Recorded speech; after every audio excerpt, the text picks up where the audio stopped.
예, 화이튼 라디오 이재현의 뉴스 정명승부 4부 문화로 키를 읽다 순서입니다.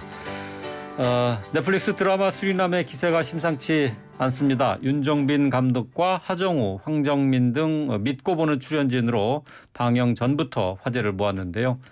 심상치 않은 인기에 제2의 오징어 게임이 되는 게 아니냐라는 얘기도 나옵니다. 그런데 화제성만큼 논란도 뜨거운 게 사실인데요. 오늘 문화로 K를 읽다에서 이 수리남을 둘러싼 각종 이슈에 대해서 다뤄보겠습니다. 김원식 문화평론가 나오셨습니다. 안녕하세요. 예, 안녕하세요. 자, 이 드라마 뭐 많은 분들이 보셨을 텐데 그래도 이제 보지 않은 청취자분들도 있을 거고 네. 수리남 어떤 드라마인지 간략하게 좀 소개를 들어볼까요? 보지 않으신 분이 더 많을 거라고 생각이 드는데요. 예.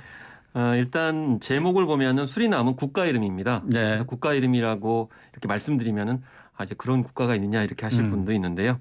저는 개인적으로 올림픽 때 수영 종목에서 많이 봤던 기억이 납니다. 예, 그렇죠. 네, 일단 내용을 보면은 가족의 생계를 위해서 또 가난을 극복하기 위해서 전 재산을 털어서 홍어가 많이 난다는 수리남으로 가는 이제 가장 주인공의 이야기입니다. 그래서 처음에는 이제 사업이 잘 풀리는 것으로 생각을 했는데 이 마약 사건에 연루되면서 감옥까지 가게 됩니다. 그러면서 뭐 가정은 물론이고 자기 신상까지도 굉장히 위태로워진 상황이 되는데요. 그래서 어떻게든 이거를 좀 극복해 보려고 하는 차에 국정원 요원이 마약왕을 잡는데 협조해달라. 그렇게 하면은 당신을 원래대로 다 복구시켜주겠다. 라고 하면서 이제 마약왕을 잡기 위해서 국정원과 공조를 보이는 주인공의 이야기입니다. 수리남의 그 수영 올림픽 수영 얘기를 하셨는데 이게 88 서울올림픽에서 수리남의 선수가 그 유일하게 금메달 하나 딴 거죠? 그때. 네, 그렇죠. 그 뒤에도 이제 수영 부분만 보면은 수리남이 굉장히 이제 메달 상위권에 그런 과정을 들었던 기억이 납니다. 수리남이라는 나라를 설명을 해주셨는데 이 수리남 넷플릭스 월드 차트 3위에 이어서 비영어권 TV쇼 1위를 달성을 했어요. 수리남의 화제성 해외에서는 어떻습니까? 일단 14개 국가에서 이제 1위를 차지한 그런 상황이고요. 북미권에서도 반응이 뭐 상위권에 오르고 있습니다. 아무래도 북미권에서 이렇게 반응이 있는 이유는 미국이 멋지게 굉장히 해결하는 모습이 나오거든요. 아마 그런 원인이 있는 것 같고 또 우리나라 드라마에서 반응이 좀 괜찮았던 남미 쪽에서는 또 반응이 좀 뜨뜻미지근합니다. 아무래도 중남미 국가를 이제 마약의 어떤 소굴인 것처럼 그렇기 때문이 아닌가 이렇게 생각이 드는데요. 무엇보다도 이 지금까지 넷플릭스에서 상위권을 차지했던 콘텐츠를 보면 좀 로맨스 유형의 작품들이 많았습니다. 그런데 이 수리남은 원래의 넷플릭스 콘텐츠의 특징인 장르물에 가깝습니다. 그러니까 범죄 액션물이거든요. 그래서 좀 잔인하고 또 폭력과 이런 이제 문제되는 장면들이 많이 나오기 때문에 제가 뭐 강추는 하지 않지만은 그래도 이 넷플릭스라고 하는 글로벌 OTT의 어떤 정체성에 맞는 콘텐츠가 오랜만에 나왔기 때문에 아마 이용자들이 많이 몰리는 게 아닌가 이렇게 생각을 해봅니다.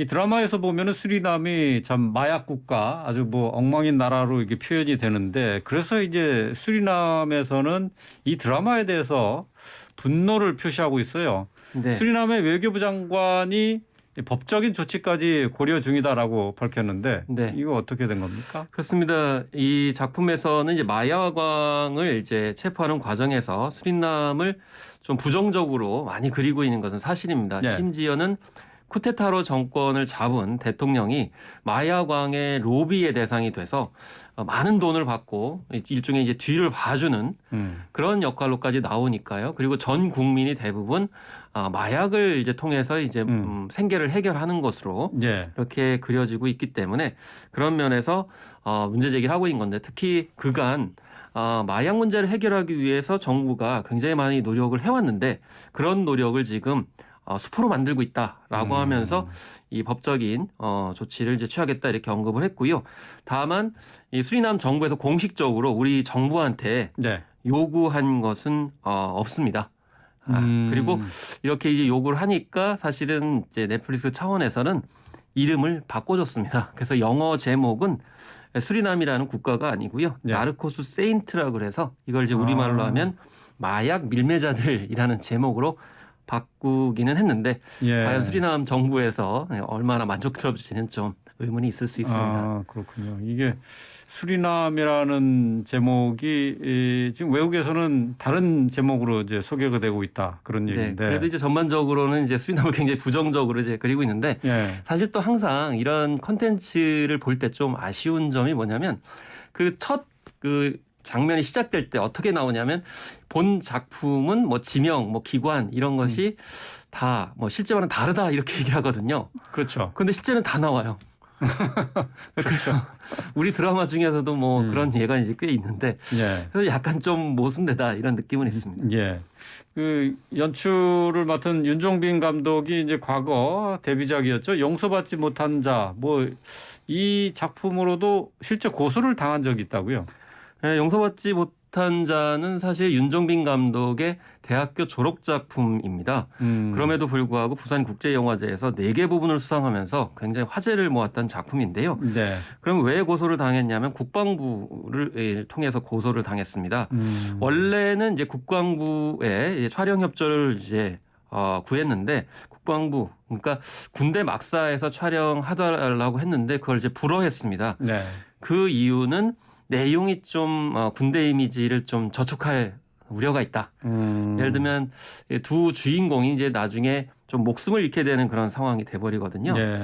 그래서 이제 선우임의 우정을 그린다라는 내용으로 시나리오를 바꾼 다음에 다시 제출했습니다. 그러니까 국방부 입장에서 이거 괜찮다라고 해서 허가했는데 막상 완성된 영화를 보니까 원래 시나리오대로 한 거죠. 그럼 이제 윤종빈 감독 입장에서 봤을 때는 왜 이렇게 했느냐? 당시 이제 학생이기 때문에 돈이 없어서 세트장 같은 걸 구할 수가 없으니까 군대 막사를 활용해야 되는데 그래서 이제 자신의 의지를 꺾지 않고 네. 이제 속여가지고 영화 촬영을 한 셈이 돼서 이제 고소를 이렇게 당한 적이 있는데요. 이런 행위가 사실 뭐 정당화될 수는 없겠죠. 예, 예. 그 이제 드라마 속에서 이제 수리남이 부정적으로 묘사를 되다 보니까 거기에 이제 우리 교민들이 있지 않습니까? 교민들이 많이 살고 계시죠. 예, 교민들이 좀 곤란할 것 같아요. 네, 실제로 그래서 수리남 한인 회장이 이제 국내 언론과 인터뷰를 하기도 했었는데요. 네. 근데 원칙적으로 봤을 때는 만약 영향을 미친다고 하면 수리남이 정상적인 국가는 아니라는 셈이 거꾸로 증명이 되는 거기 때문에요. 네. 예, 그런 점에서 좀 이루어지지 않았으면 좋겠고요. 악영향이요. 그다음에 네. 한인회에서는 당연히 이런 발언을 해줘야 된다고 생각을 합니다. 예.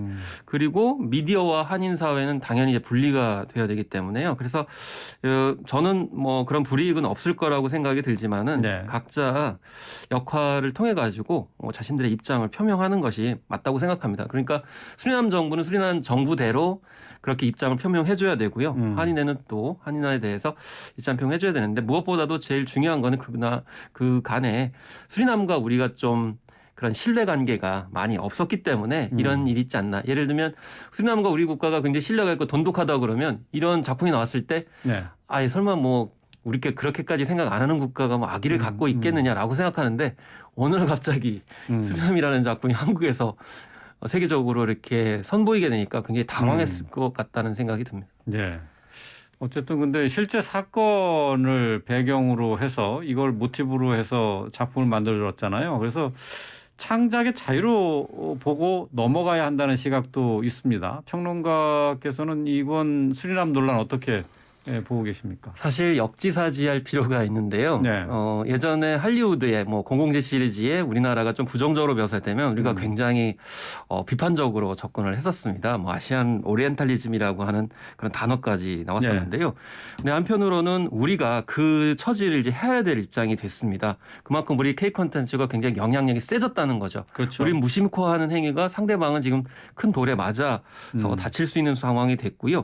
그래서 국내에서는 희화하거나 단순히 폭력 소재로 동남아나 제3국가 특히 흑인 이런 이제 대상화가 이제 암암리에 통용됐다고 하면 예. 이제 글로벌 무대에서는 그렇게 하면 안 된다는 거죠. 그래서 인종차별적이거나 이런 것들을 보여주면 안 되고 특히 우리나라가 연변 동포들에서 굉장히 부정적으로 그려가지고 예, 예.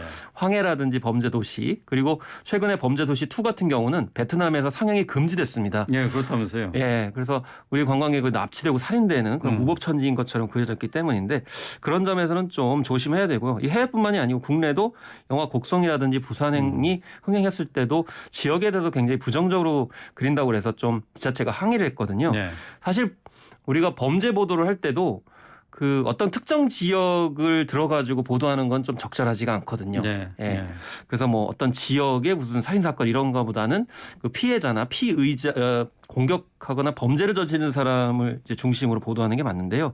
다만 좀 아쉬웠던 건 뭐냐면 이 수리남의 그 시간적 배경이 언제냐면은 1960년대부터 7, 80년대를 거쳐가지고 스마트폰이 나오지 않던 한 2000년대에서 2000년 10년 초반 2000년 안 초반. 되는 시점. 아, 그렇군요. 그러니까 과거의 얘기입니다. 네, 그러니까 네, 만약에 네. 수리남의 현재 모습을 이렇게 그렸다 그러면 예, 예. 수리남 정부의 지적이 굉장히 정확하게 맞죠. 근데 과거의 이야기가 분명히 그걸 과거라고 밝히고 있어요. 예, 예. 그리고 두 번째는 또 다른 보도가 뭐냐면은 이제 수리남 국민들의 지적이었습니다.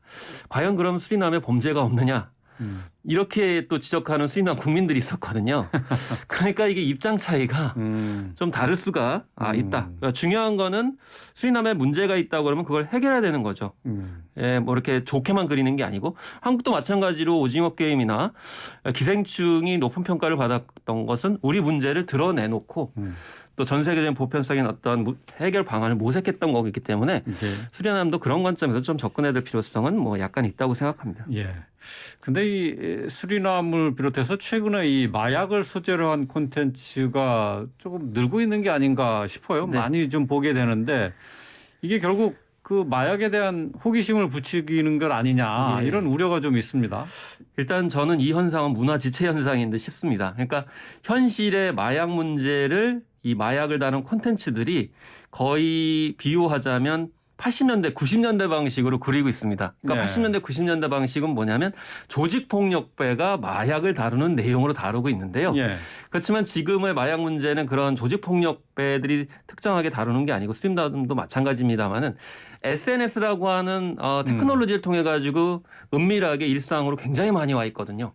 그런 부분들을 채 반영을 안 하고 있는 것이 대부분의 작품이고요. 두 번째는 콘텐츠도 문제지만 일상 브랜드도 굉장히 문제라고 생각합니다. 예를 들면 마약이 들어가는 상호명이 너무 많습니다. 예를 들면 김밥, 예. 떡볶이, 커피 이런 데 마약이라는 단어가 무심코 들어가고 있거든요. 예, 예. 그러면 새로운 세대 입장에서 봤을 때는 굉장히 연성화돼 가지고 마약을 그냥 기분 좋게 하는 그런 차원의 그렇죠. 물질로 인식할 수 있기 때문에 그래서 콘텐츠뿐만이 아니고 이런 상품 서비스에도 마약이라는 단어가 너무 남용되고 있다라는 점도 같이 생각해 볼 필요가 있겠습니다. 예.